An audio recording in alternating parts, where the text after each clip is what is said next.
Beta elimination reactions की हम बात करेंगे। बीटा एलिमिनेशन रिएक्शन क्या होते हैं? अल्काइल हैलाइड में ये रिएक्शन होते हैं और इसमें हम देखते हैं कि जैसा कि नाम से ज़ाहिर है कि एलिमिनेशन होती है। ठीक है, मैं यहाँ पे एक अल्काइल हैलाइड लिख लेता हूँ। जैसे फ़र्ज़ किया मैं यहाँ पे लिख लेता हूँ जी इथाइल ब्रोमाइड। यहाँ पे मैं लिख लूँगा Br। यहाँ पे क्या लिख लूँगा, यहाँ पे जो है कार्बन की वैलेंसी सेटिस्फाई कर लूँगा और यहाँ पे मैं हाइड्रोजन लगा लूँगा। इसी तरह से यहाँ पे भी, यहाँ पे भी और यहाँ पे भी। इससे पहले हम सब्स्टिट्यूशन रिएक्शन पढ़ चुके हैं, न्यूक्लियोफिलिक सब्स्टिट्यूशन रिएक्शन के न्यूक्लियोफाइल जो है वो अटैक करता है जो इलेक्ट्रॉन डेफिशिएंट कार्बन है या इलेक्ट्रोफिलिक कार्बन है उस पर अटैक करता है और उसके नतीजे में क्या होता है कि जो हैलाइड आयन है या जो हैलोजन एटम है वो वहाँ से निकल जाता है। ठीक है, एज अ लिविंग ग्रुप के तौर पे। तो एलिमिनेशन रिएक्शन में क्या होता है कि न्यूक्लियोफाइल के अलावा जो जो इलेक्ट्रोफिलिक कार्बन है उसके अलावा भी एक साइट होती है जो है वो न्यूक्लियोफिलिक अटैक के लिए, और वो कौन सी साइट है? वो जो है वो हाइड्रोजन एटम है जो कि बीटा कार्बन के साथ अटैच है। अब बीटा कार्बन कौन सा है ये मैं आपको यहाँ पे बता दूं। ये वाला जो कार्बन जिसके साथ डायरेक्टली हैलोजन एटम अटैच है इसको हम कहते हैं अल्फा कार्बन एटम, और ये वाला जो कार्बन जिसके साथ सेकंड कार्बन जो है जो कि अल्फा कार्बन के साथ अटैच है इसको हम कहते हैं बीटा कार्बन। तो इसके साथ जो हाइड्रोजन एटम है, फर्ज किया ये वाला हाइड्रोजन एटम अगर हम कंसिडर करें तो ये वाला जो हाइड्रोजन एटम है ये इस केस में जो है वो इलेक्ट्रोफिलिक होगा, इलेक्ट्रोफिलिक हाइड्रोजन एटम होगा और जो न्यूक्लियोफाइल है वो इस पे जो है वो अटैक करेगा। ठीक है, और इस केस में हम जो है वो देखते हैं कि कोई भी न्यूक्लियोफाइल लाइक मैं यहाँ पे न्यूक्लियोफाइल शो कर लेता हूँ OH हाइड्रोक्साइड आयन जो है ये हमारे पास एक न्यूक्लियोफाइल है।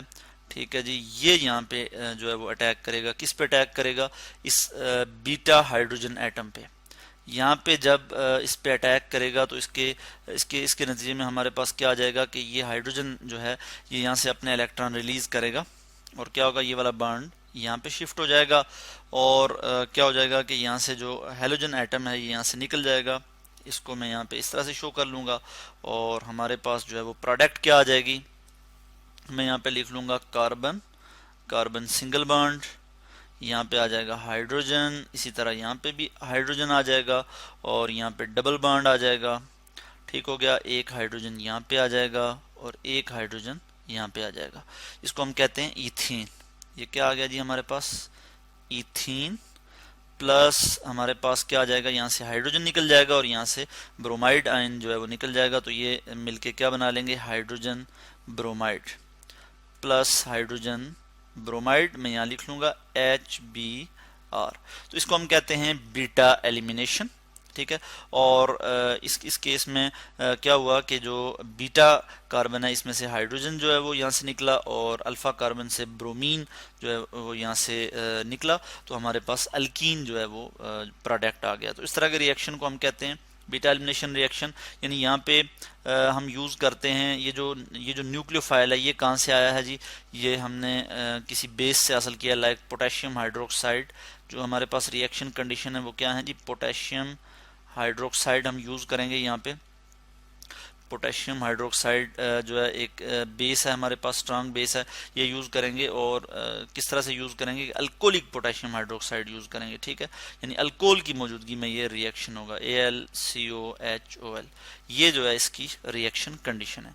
तो ये जो हाइड्रोक्सिल ग्रुप यहाँ पे एज अ न्यूक्लियोफाइल के तौर पे एक्ट कर रहा है ये कहाँ से आया जी, ये इस अल्कोहलिक पोटेशियम हाइड्रोक्साइड से जो है आया है, जिसने क्या किया जी कि एलिमिनेशन प्रोडक्ट हमें दिए।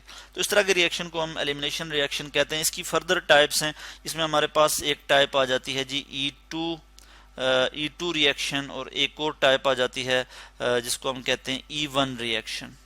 ठीक है जी, यानी E2 को हम कहते हैं by molecular elimination reaction.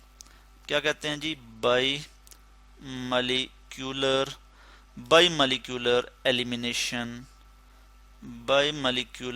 Elimination reaction. और इसी तरह से हम जो E1 है इसको हम कहते हैं यूनिमॉलिक्यूलर, यानी एक मॉलिक्यूल इसमें इन्वॉल्व होता है। और बाई मॉलिक्यूलर जैसा कि नाम से ज़ाहिर है कि दो मॉलिक्यूल इसमें इन्वॉल्व होते हैं, तो हमने यहाँ पे लिखा यूनिमॉलिक्यूलर एलिमिनेशन रिएक्शन।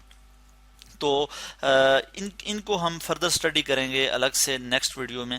अभी तक हमने बात की है कि बीटा एलिमिनेशन रिएक्शन क्या होते हैं।